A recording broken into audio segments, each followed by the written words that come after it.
एक कहानी जो है सुनानी और बहुत महत्वपूर्ण हो जाता है आज उत्तराखंड को समझना।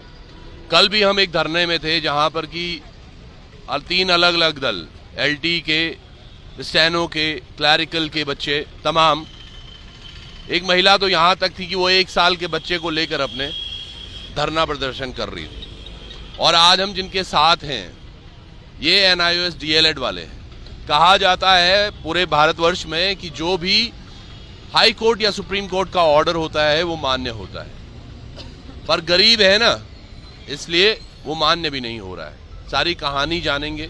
आज जिन बच्चों के साथ हम बैठे हुए हैं इनका भविष्य भी अधर में लटका हुआ है और एक बड़ी संघर्ष में इनकी जिंदगी भी रही है। आज उत्तराखंड में यकीनन बहुत सारी ऐसी चीजें हो रही हैं जिनको हमें समझ पाना बहुत मुश्किल है। ये एक ऐसा राज्य हो गया है जहां पर ना तो युवाओं की, न महिलाओं की, न बेरोजगारों की सुनी जा रही है। मेरे भाई, हाई कोर्ट का क्या ऑर्डर था, जरा आप विस्तार में बताएंगे। सर अभी हमारे जो 14 सितंबर में हाई कोर्ट का ऑर्डर आया है उसमें सर ये है कि सरकार पे 2000 रुपये पर पिटिशनर का सर जुर्माना भी दिया है कि आप इतने लंबे से इतना 2-2.5 साल से सर केस हाई कोर्ट में पेंडिंग से चल रहा था, काफ़ी टाइम से चल रहा था सर। और हम फर्स्ट बैच में भी सर जीत का और ये हमारा सेकंड बैच का सर निर्णय आया मान्य हाई कोर्ट से। तो सर इसमें सरकार पे 2000 की पेनल्टी भी लगाई है और फिर भी सरकार इस पे एक्शन नहीं ले रही है। आप समझ पा रहे हैं क्या कह रहे हैं? इनका केस चल रहा था हाई कोर्ट में बहुत समय से, जिस पर 2 साल बाद एक निर्णय आता है कि जल्द से जल्द, और उसमें लिखा गया है 28 दिन के अंदर इनको ज्वाइनिंग दो, नियुक्ति दो। ये हाई कोर्ट का ऑर्डर है। कहते हैं, सभी नेता बोलते हैं ना, माननीय न्यायालय ने ये ऑर्डर दिया, माननीय न्यायालय ने वो ऑर्डर दिया, हमें मानना पड़ेगा। यहां पर भी था।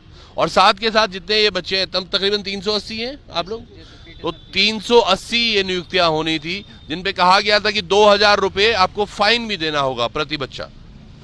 लेकिन सरकार अभी तक बिल्कुल इस बारे में समझ नहीं पा रही है, ना ही कुछ कर रही है। यहाँ पर पीछे देखिए हमारी मातृशक्ति हमारे साथ बैठी हुई है, एक छोटी बालिका भी है। जरा बेटा, क्या नाम है आपका?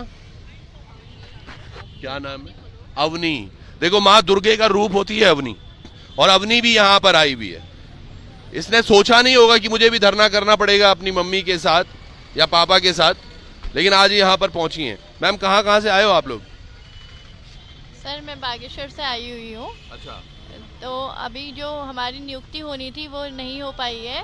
सरकार कोई भी मतलब जो भी डिसीजन है वो डिक्लेयर नहीं कर रही है, तो जिससे हमें बहुत परेशानी हो रही है। आने जाने में हमारा पूरा दिन लग जाता है। करीबन 1 महीना हो गया हम यहाँ रेगुलर आ रहे हैं, लेकिन फिर भी सरकार हमारा कोई भी पक्ष पे कोई भी मतलब डिसीजन कर ही नहीं रही है कि हमें क्या करना चाहिए। हम सड़क पे बैठ गए, आज ये दिन आ गए हमारे। सही बात है, जो पढ़ा लिखा वर्ग है वो सड़क पर है। और ये कई दिनों से हम देख रहे हैं कि उत्तराखंड की जो दिशा है और दशा है वो किस तरह से बदहाल हुई जा रही है। क्योंकि आज जो समझना चाहिए था, जिसको देखना चाहिए था, वो सो रखा है कहीं। एक और बहन भी यहाँ पर है। क्या नाम है आपका? सर मेरा नाम पूजा है। पूजा, कहाँ से आए? मैं देहरादून से हूँ। देहरादून से ही है। कैसा लग रहा है? हाई कोर्ट ने भी ऑर्डर दे दिया और उसके बाद भी अभी तक विलंब हो रहा है।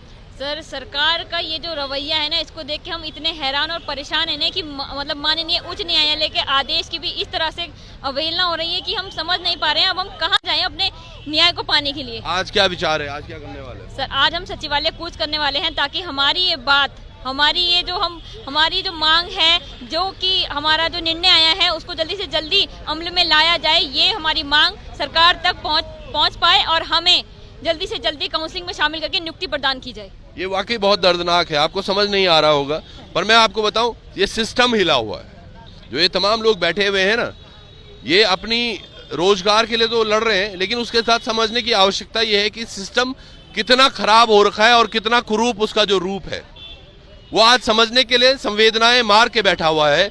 इन लोगों की कोई सुनवाई नहीं हो रही है। तमाम ये लोग देखिएगा पता नहीं कहाँ से आए हुए हैं, उत्तराखंड के तमाम जिलों से यहाँ पर पहुंचे हैं और बहुत दिनों से हैं। एक भाई ये देखिएगा बड़े प्यार से हमारी वीडियो बना रहे हैं। आप कहाँ से आए हैं भाई? मैं हरिद्वार से आया सर। हरिद्वार से आए जी। और ये दिव्यांग भी हैं सर? जी जी। क्या हो रहा है इस मामले में, और हर दिन इतनी प्रैक्टिस करनी पड़ती है आपको यहाँ में? बस क्या करें सर, सरकार ही ऐसा कर रही है, हमारे साथ दुर्व्यवहार कर रही है ना। ये एक चीज मैं पूछता हूँ, ये सरकार बनाई भी तो हम लोगों ने? जी बिल्कुल बनाई है सर, और बनाई है तो इसको जनता नीचे गिराएगी भी।